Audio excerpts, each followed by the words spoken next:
All right, we are live. So, thank you so much again, Amber, for joining me today. This is my good friend Amber Woodard with the Credit Couple, and she has just all kinds of things going on. But I just absolutely love your heart of a teacher that you have, and it's so much like me. We just want to do so much and help so many that we're doing it, and it's a lot. So first of all, it starts with credit. Like, your company's name is the Credit Couple, and today we're going to talk about credit tips and misconceptions. But I just want to, in my introduction to you, Amber, I want to let people know, like, a little bit more about what you do, not other than just credit. So tell us a little bit about yourself and your business, and what are you and your husband doing over there? Okay. Well, we are former teachers, so that's kind of the base of everything. That's kind of what got us into this. I know I've mentioned to you before that we went back to school for cybersecurity because we wanted to get rich. We just wanted a yacht, and we hated it. There is For us, it just didn't do my heart good to sit in a cubicle. Um, we had more than poor credit. We were close to the 300s in credit. Um, we struggled financially all the time. It was always, robbing Peter to pay Paul. That's how we lived our lives. We've all And been so, there. We've all been there. oh I One of the things I love about you and why I think we are so aligned is that I put my stuff out there too. And life happens and people don't realize. They look at some people who are at a higher level and think they just got it made. Well, like, we have worked our butts off to get here. And I'm willing to tell everybody about all my things. And so that's why we're even doing this call, is because I wanted to start making my money work for me this year instead of just seeing it come and go through my bank account. Like, as quick as I get it, it's gone. So yeah. yeah. Anyway, we've all Definitely. been there. So Yeah, and we kind of first thing that happened was we were trying to buy a house and we needed just a few points, and I thought, well, I'm smart. I'm going to jump on Credit Karma and I'm going to dispute everything. And all of it was legitimately mine, but I'm going to dispute everything. So we did for both Juan and I. I think we were sitting in the 620s. We needed to get up to about 640. Our credit score shot up to about between 730 and 750 quickly within months, and then back down to 403 and 405 about a month or two later. So we learned really fast how not to fix your credit. And we kind of gave up. I mean, just being really honest, I said, you know what, we're going to get into an apartment. This was before they had, everybody has to have a 620 to get into the apartment. And this is going to be our lives. I'm not playing this game anymore. I lost, aw, um, yeah. we ended up running into someone who really told me that there's a lot of education that goes into credit, that it's not, it is a game and it is something that you have to be able to play. And that kind of sparked my interest. So we actually ended up getting into fixing our credit and helping that people with their credit part-time, which led to a whole business. So now our platform is definitely first and foremost helping people repair their credit, but we're also doing a huge educational piece. We want everyone to understand their credit. When my clients leave me, if they have trouble in the future, they can always come back to me, but I want them to have the tools they need to know how to not get in trouble and to know how to build their credit score up. If they leave me with a 700, I want them to have an 850 a few years later. I want them to keep building. I want to give them those tools. Doing the credit led us into taxes.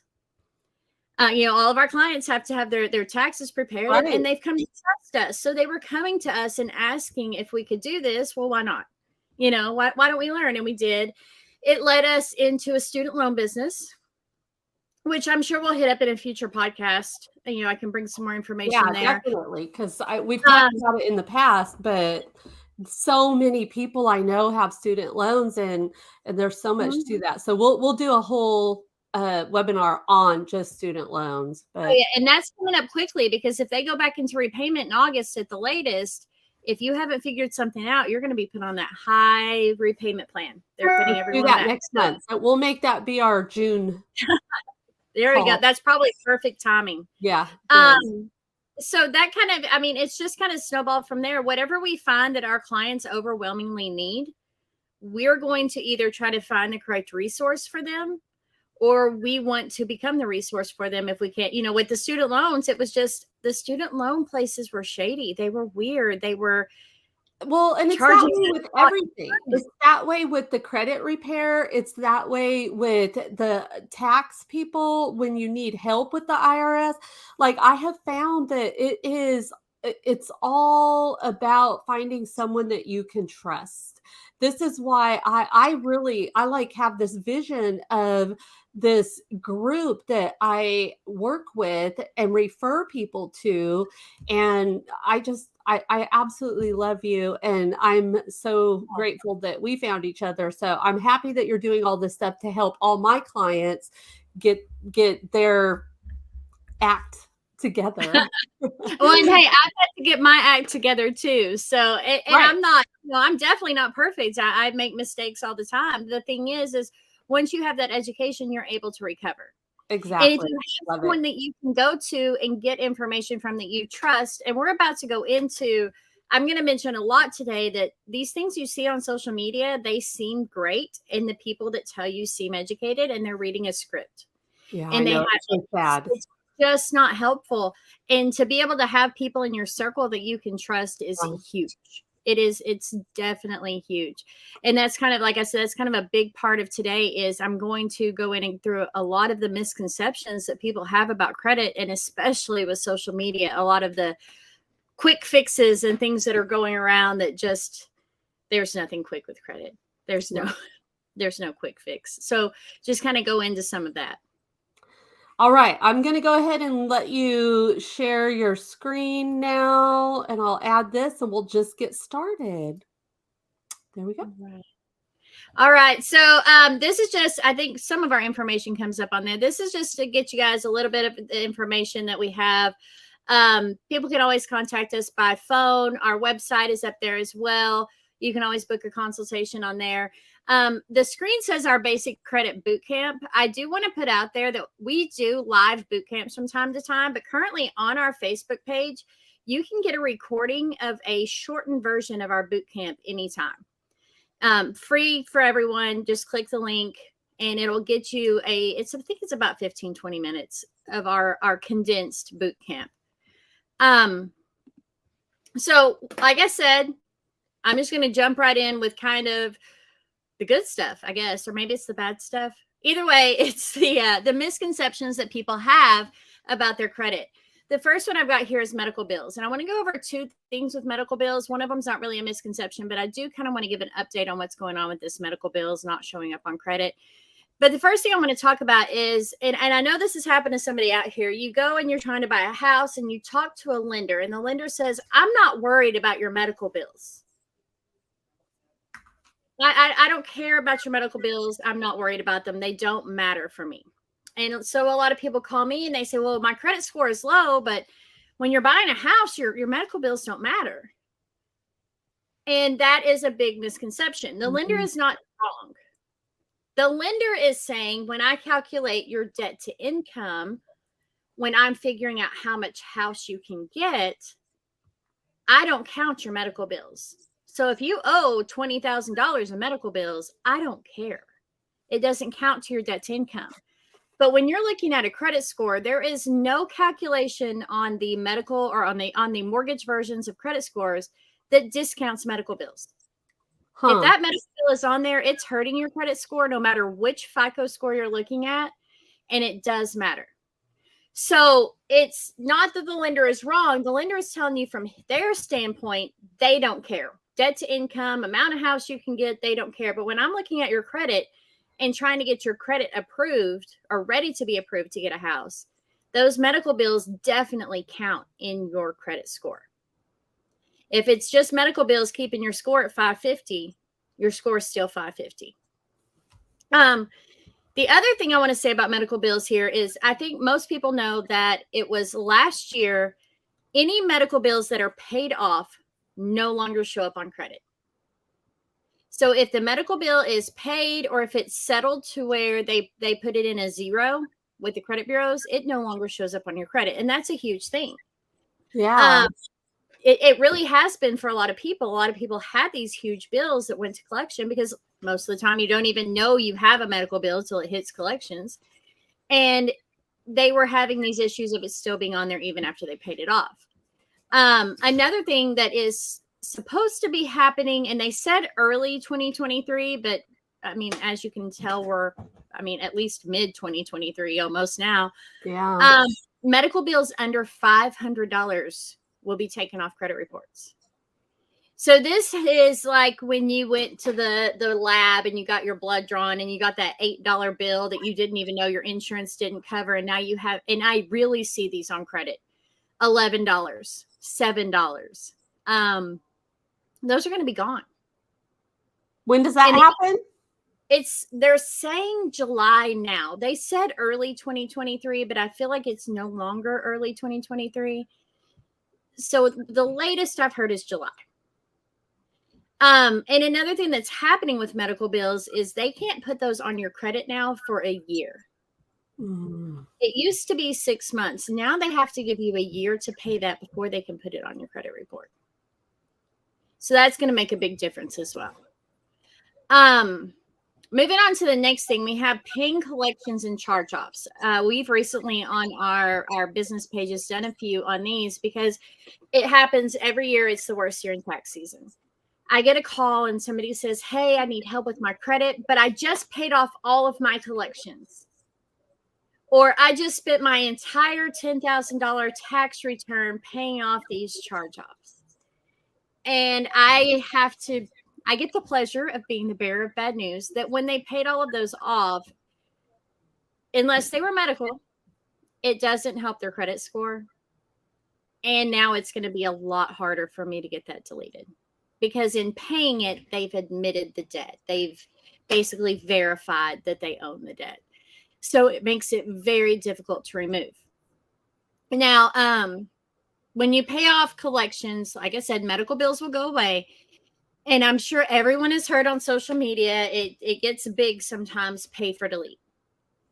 Have you heard pay for delete before? That you can do a pay for delete? So a pay for delete, and it used to be a huge thing, and people still think it is a huge thing, is that you call the creditor or the collection agency and you offer it to pay it in exchange for them deleting it completely from your credit report. Yeah. And I'll tell you right now, I have never seen an original creditor, so a charge off. If y'all remember what we talked about last time, a charge off is when it's with the original creditor. I've never seen them do a pay for delete ever.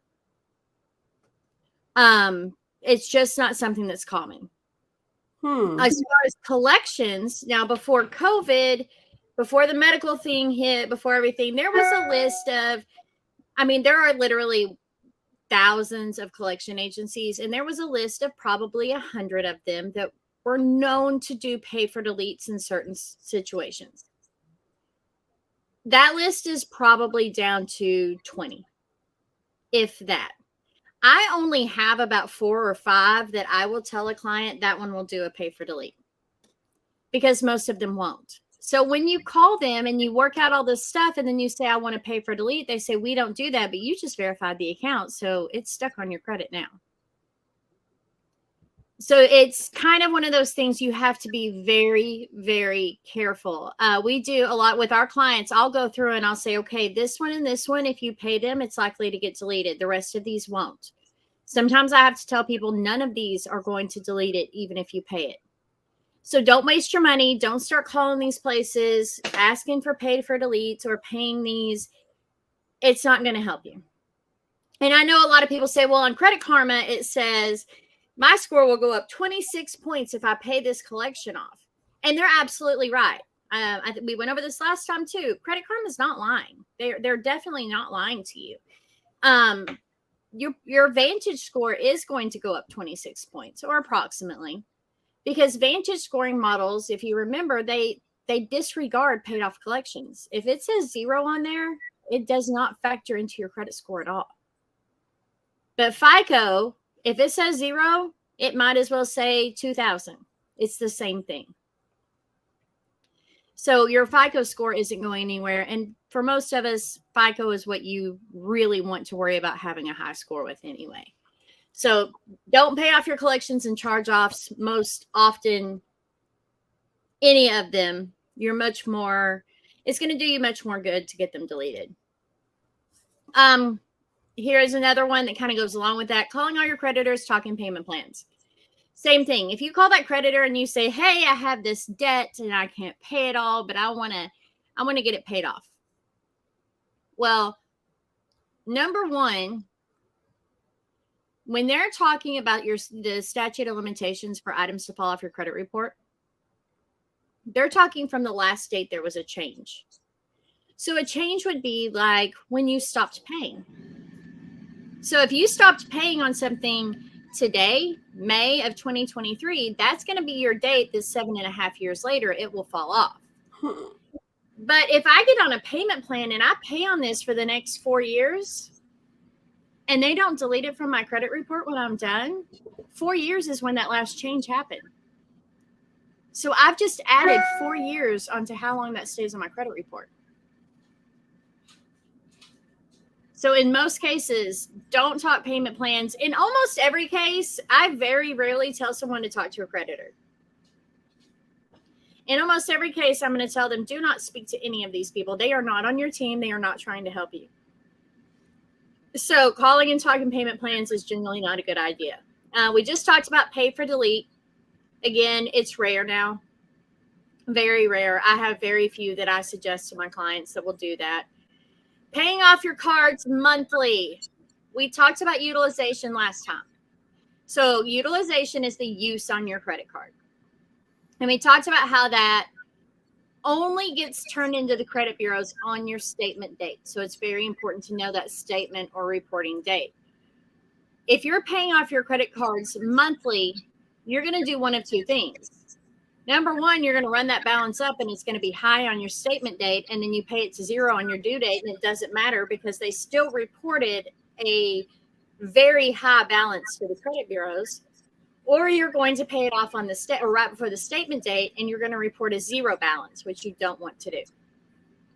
So paying off your cards monthly, not a great idea. Remember, when you're paying off your cards, you want to pay them down to $10, $15, $20 a few days before the statement date. I promise you that interest is not going to kill you, but the lower credit score might. So pay it down to, between $10 and $20. If you have a large limit, it can be higher than that. But if you don't want to pay a lot of interest, just make sure you're reporting some use every month on the statement date.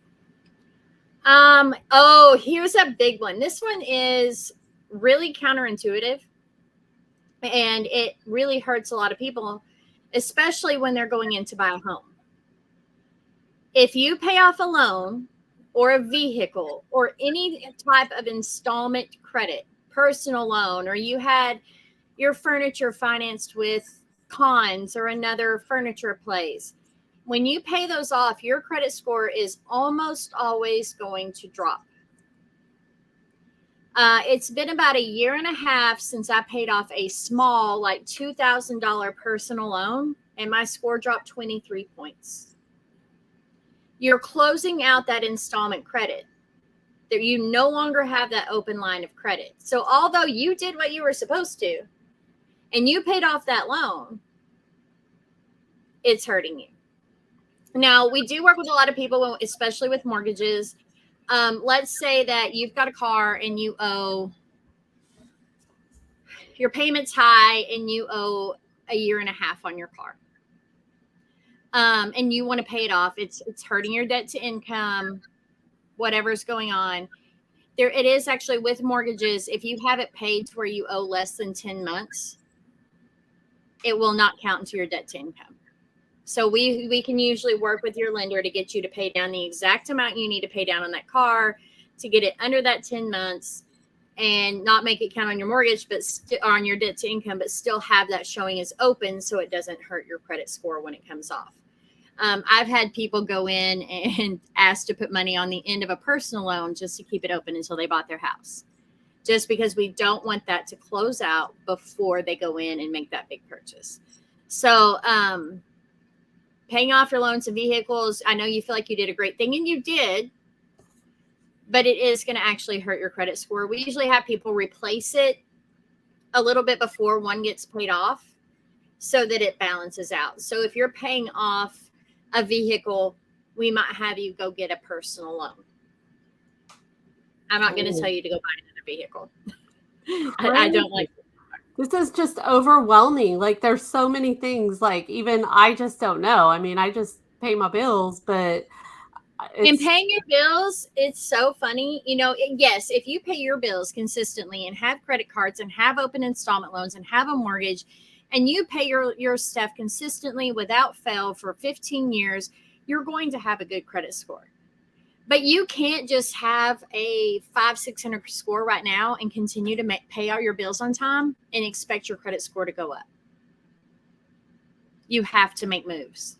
yeah, I love it. It's like a game. It's just a game that you know how to Yep. play because you figured it out. It was interesting. It got your attention. So many people just give up on it and they're like, yeah, just so you know, I don't know. It just depends on what your goals are. So, Yeah, all and right, it's a lot to keep up with. it If is. this wasn't my business, trust me, I wouldn't want to know. I just want someone to tell me what moves to make. I don't want to know about the game. Um, so the zero balances on cards, we kind of already went over that. Having all of your cards reporting a 0, 20-point loss on your credit score. You never want all your cards reporting at 0. The other things, and I think I mentioned this last time, the economy is bad right now. And this happens anytime, but it happens more when the economy is bad. If you leave a card at 0, they're going to do one of two things. Number one, they're going to cut that card off completely. They're just going to shut it down. Or number two, they're going to severely lower your limit. My mom's JCPenney card, not too long ago, because she never used it, her limit went from like 2,500 to 500. Well, that makes a big difference in your utilization if you've got some other cards with a higher balance. So make sure you're using your cards. Put them in rotation once you have them paid down and use them for something. Every time you go buy gas, use one of your cards and then put that one on the back of the stack and use the next one next time. Find your pattern, but you may need to make sure that you're using your cards or you'll lose them. Another thing that I have seen happening a lot recently because of the economy is people are calling me and they're saying I just paid $2,000 on my Capital One card and they lowered my limit as soon as I made the payment. So now I'm maxed out again. This is happening a lot. And this is also with the economy. What they're doing is they're soft pulling people's credit, especially if you've been carrying a high balance for a while. If your credit doesn't look good, they're lowering your balance as you lowering your limit as you lower your balance. Yeah. So that's been rampant lately. That's a few calls a week on that. I did want to mention here, credit sweeps or other fast credit repair. We see it a lot. We've actually seen people call credit sweeps. Excuse me. Credit sweeps are illegal and they're going to get caught and everything's going to come back on your score. You cannot wipe everything from your credit report and start over again. It's like people selling the CPNs. Yes, you can buy a fake social security number and it looks great and it might get you into an apartment. They don't check that deep, but you can't go buy a house.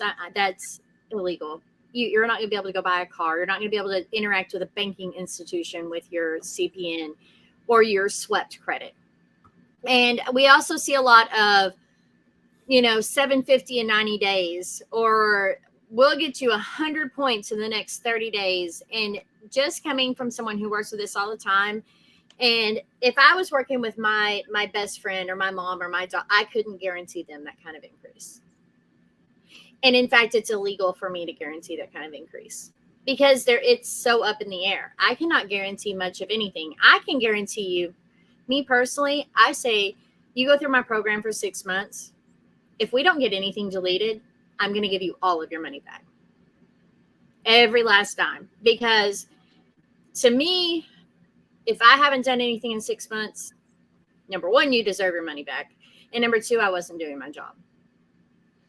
But other than that, we really cannot guarantee any specific score or time frame or anything Number one, it's illegal. Number two, we don't know. We don't. Just your Uh, guidance alone is amazing. Like, just to be able to have someone, if that's something you're working on, to get into a house, then you being able to pull it, look at it, work on it for 6 months, like, that's huge. So, oh, we had a client. Well, we have a client from 2 years ago contacted me last night, and he was like, Amber, I'm trying to buy a house. I close on the 24th, and I just had a collection show up. What do we do? This is not my client anymore. He's been out of our program for at least 2 years. And man, we got it talked through. We looked at his credit. It didn't cost him anything because he already had a credit monitoring, and we looked at everything. We got him all figured out. He needed to make a couple of little changes. He's going to have his 620 before the 24th. And that's the really cool part. Like, I helped him 2 years ago get into an apartment. I helped him get his new car. And now, like, 2 years later, he contacts me and he's like, I need your help one more time. I'm trying to get into my house. So I've seen this guy go from a 400 score where he felt like he was doomed to now, a few years later, he's getting into a house and he's getting everything he wanted. and I love that. It literally just takes intention. Set some goals, set some intentions, stick to it, and be Remember them even when the going is hard, or yeah, when you buy something that you shouldn't be buying. Yeah, it's definitely about just remembering your goals all the time. Write them on awesome. your refrigerator. Make that vision board. All right, so building credit, and this was hard to see. I didn't realize it was so hard to see. I always tell people, even if I could delete all the negatives from your credit score or from your credit report, you're not going to have a great score. It'll be better than it was most of the time, but it's not going to be great. And in fact, sometimes when we delete things, like if we delete an old student loan and they're not doing anything to build credit, their score will drop. I just deleted 30 late payments from this old student loan, but you don't have any positive credit. Building credit is, and I said it here, but it's really true. It's just as important as getting your credit repaired. You will never have great credit without positive credit because it's a game.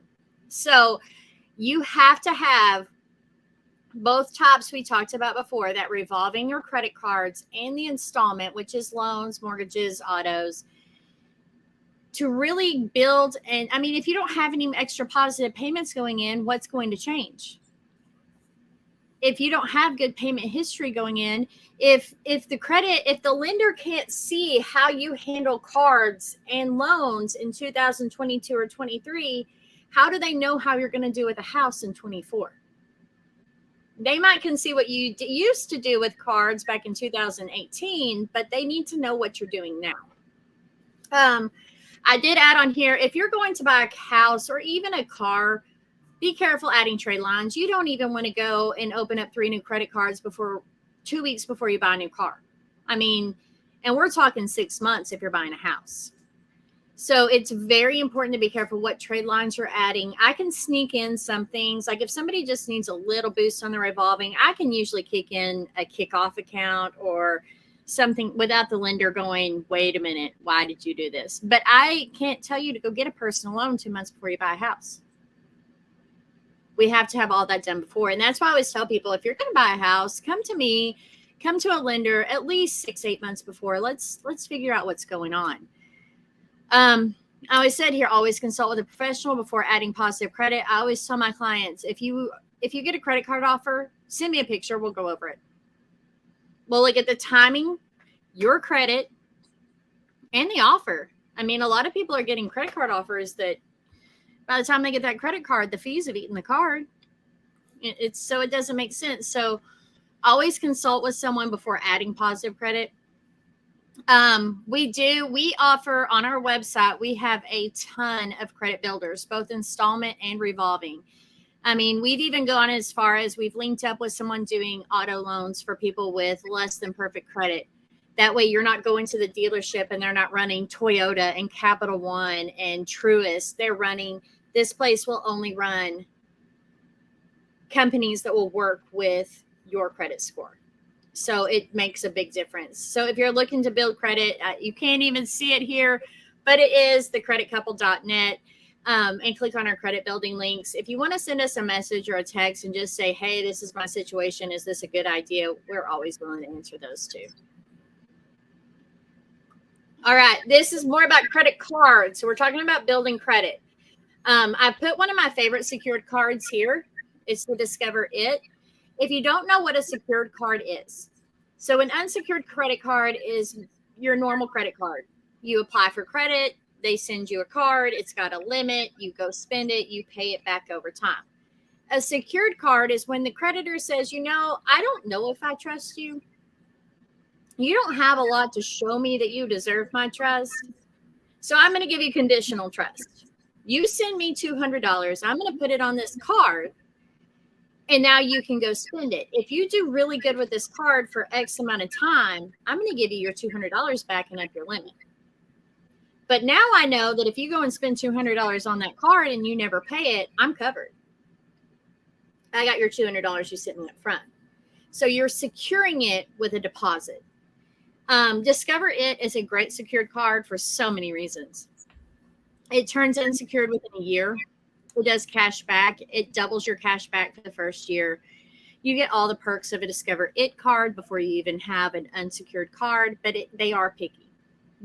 There will be people denied. I have secured cards that you will not be denied for. They're on my website. I also have a few others, depending on where you are in your credit journey. If you're sitting with a 620 credit score, we don't need to look at secured cards. We need to look at other options depending on what your profile looks like. So another thing that we do is we help our clients kind of find the correct credit cards for them, depending on, number one, their goals. If someone's looking to have an 850 credit score and do big things with their business credit, I'm not going to put them on a low tier card. If someone's looking to show revolving credit just to get into a home, definitely let's throw on one of our lower tier cards and get your credit built up. So we're going to look at your situation every time. Some things about credit cards, back to the social media thing. Everybody's been hearing 15-3. Pay half your payment 15 days before the due date, pay the other half 3 days before the due date. What they don't tell you is this method is only good while your credit cards have a high balance. So if you come to me and your credit card balances, they're almost maxed out or they are maxed out, the first thing I'm going to tell you is, number one, you need to make a big payment and get yourself under the limit because you're getting an extra hit on your credit just for being over the limit and probably an extra fee from the company. But then the 15-3 method will work while you're paying down your balances. You're encouraged to pay at least half 15 days before, and then as much as you can 3 days before. So if you can make a full payment 3 days before, it's going to go even faster. You're cutting down on interest. You're making the credit card company happy. You're also, with some cards will report twice. They don't all. In fact, I would say most of them don't, but there are some that will report that both of those payments, which increases your positive payments. For my clients who have their credit cards paid down and they're using their credit cards to either build credit, maybe they're using it for points for their cash back. We use the statement date method. That's where you use whatever you want during the month. 3 days before your statement date, which is not your due date, pay that down to $10 to $20 and then don't use the card for a week. That's because statement dates can change a little bit depending on the weekend and where the weekend falls. We just want to make sure you're safe. So we always tell people pay it down about 3 days before and then don't use it for a week. That method will keep your credit score, your utilization down, keep your score high. It'll keep your credit card company happy because you're using the card. And really, it's the best way. We have one card that we get good cash back on. We pay almost all of our bills on there. Our statement date on that one is the 2nd. So right at the end of the month, I pay that card off, and then I don't use it again until about the 5th. And I pay all of our bills on it again. And I just rotate because I get great cash back and I'm getting paid to pay my bills. And that's the point that everyone wants to get to, is to where that credit card is actually working for you. This no memory, I did want to mention this. If you have an emergency, your washer and dryer go out and you have to go max out your credit card. Your utilization shoots up. You're sitting at 80% utilization now. Your score drops 50 points, your credit score. it's okay. Yes, your score is lower. Yes, you have to get your credit card paid down, but as you pay down that credit card, your score is going to go up and it's going to go up higher. So there is no memory. When they pull your credit, they're not looking at, well, 11 months ago, so and so was maxed out, or they used their credit card for this much 2 months ago. All that matters is what they see on that statement date. So there is no memory there.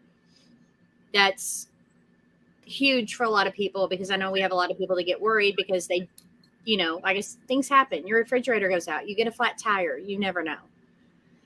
30% encourages debt. So everybody here is on the internet too. Oh, keep your cards under 30%. Well, first of all, the first problem with this, the actual number is 29%. So at 30%, you're actually getting hit on your credit score. You're getting points taken away. 29%, between 10 and 29% is considered okay. I always tell people this is okay for everyday living. Here's the problem. You keep your cards at 30% and you use them a little bit every month. And then you pay them down to 30% again, and you're paying interest on that 30%. So let's say you have $1,000 card. You're paying interest on $300 a month. So you're paying that interest plus the little bit of extra you spent literally keeps you in debt. Keeping your credit cards between 20 and 29% is exactly where the credit card companies want you. You're not maxed out. You haven't used a lot. So if you stop paying, they're not losing that much money, but they're collecting enough interest off of you to keep themselves afloat, or actually to make themselves rich. So 30%, this between 10 and 30%, that encourages you to stay in debt. If you're there now, don't freak out, but have a plan to get out. You want to keep it between 2 and 9% to have the best credit score, to be able to pay the lowest interest, and to really maximize your benefits. And that's the range where the credit card companies like to give you increases to. All right. And that's about it. If anybody has any questions, please reach out to us. The best way to do it is just to go to our website, click on there, and make a consultation. But we are very willing to help people because the game is hard. It is. It's a lot of information, and it changes all the time. So you just never know. Yep. Definitely a game for sure. This whole money thing is such a game. It is. And you can't just kind of fade off. And like I said, just go about your business, because you'll end up needing your credit or anything else at some point and you won't have it. Yeah, definitely. Awesome. Well, thank you so much, Amber.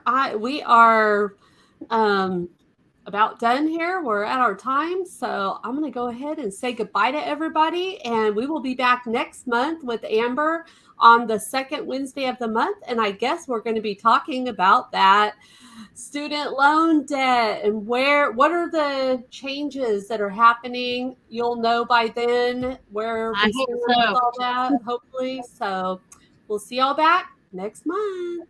Bye. Thank you.